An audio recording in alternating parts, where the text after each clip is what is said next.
আসসালামু আলাইকুম বন্ধুরা, কেমন আছো সবাই?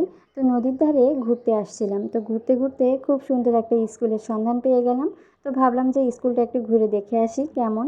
তো স্কুলে আসলাম। তো স্কুলটা আসলে খুবই সুন্দর ছিল। স্কুলের চারিপাশে কিন্তু শুধু পানি আর পানি।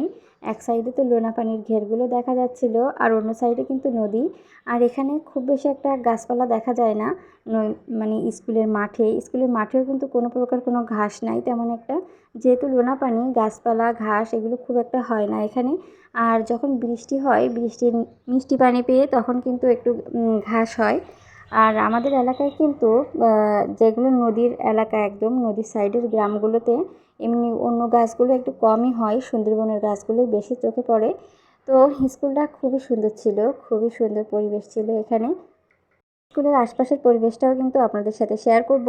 তো এখানে কিছু গাছপালা লাগানো হয়েছে দেখলাম, বিভিন্ন স্কুল কর্তৃপক্ষ হয়তো বা লাগিয়েছে। তো গাছপালা এখানে হওয়ানো খুব বেশি কষ্ট, যেহেতু লোনা পানি, অন্য কোনো গাছপালা খুব একটা হয় না। তো এই প্রাইমারি স্কুলটা খুবই বেশি সুন্দর ছিল। তো স্কুল দেখা শেষ, এখন আমরা নদীর সাইডের দিকে আর একটু হাঁটতে যাব, ওদিকের পরিবেশটাও দেখব কেমন। ঘূর্ণিঝড় আইলা ও সিডরে কিন্তু এই এলাকাগুলো অনেক বেশি ক্ষতিগ্রস্ত হয়েছিল, যেহেতু একেবারে নদীর সাইডে এই গ্রামটা। তো আমার রাস্তায় উঠছি এখন। এখানে রাস্তাঘাটগুলো কিন্তু এখনও কাঁচা। বর্ষাকালে কিন্তু অনেক বেশি অসুবিধা হয় হাঁটা চলাফেরায়। আর নদীর পাড় দিয়ে কিন্তু খুব সুন্দর গ্রাম গড়ে উঠেছে নদীর চরে। তো স্কুলের সাইড দিয়ে কিন্তু খুব সুন্দরভাবে গাছ লাগানো হয়েছে। তো আশেপাশের রাস্তা দিয়ে হেঁটে চারপাশের পরিবেশটা খুব সুন্দরভাবে দেখছিলাম। তো নদীর চরে কিন্তু সুন্দরবনের গাছগুলোই চোখে পড়ছিল, লোনা পানির যে গাছগুলো হয় সেইগুলাই। আর সামনে যতদূর চোখ যাচ্ছে শুধু কাঁচা রাস্তা। আর বর্ষার দিনে কিন্তু এখানে খুবই বেহাল দশা হয়, হাঁটা চলাফেরায় যাতায়াত ব্যবস্থা খুবই খারাপ হয়ে যায় তখন। জোয়ারের সময় কিন্তু একেবারে রাস্তার কানায় কানায় পানি হয়, তখনকার পরিবেশটাও কিন্তু অনেক বেশি সুন্দর লাগে। আর এখন যেহেতু নদীতে ভাটা ছিল, ওইভাবে পানি ছিল না। জোয়ারের সময় পরিবেশটাও কিন্তু অনেক বেশি সুন্দর লাগে।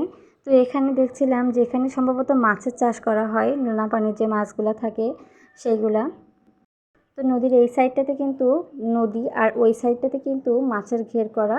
এখানে খুব বেশি একটা অন্য কোনো গাছপালা দেখতে পাওয়া যায় না, সুন্দরবনের গাছগুলো ছাড়া এগুলোই বেশি চোখে পড়ে। তো রাস্তাঘাটগুলো ভালো হলে আরও কিন্তু যোগাযোগ ব্যবস্থা, যাতায়াত ব্যবস্থা ভালো হবে, এলাকার উন্নয়নও হবে। তো এই রাস্তাঘাটগুলো আসলেই ভালো হওয়া দরকার। এখনও মাটির রাস্তা, আর এদিকে যতদূর চোখ যাচ্ছে শুধু কিন্তু মাছের ঘের। দূর থেকে মনে হচ্ছিল পানির ভিতরে একটা স্কুল, চারপাশেই যেহেতু পানি আর পানি।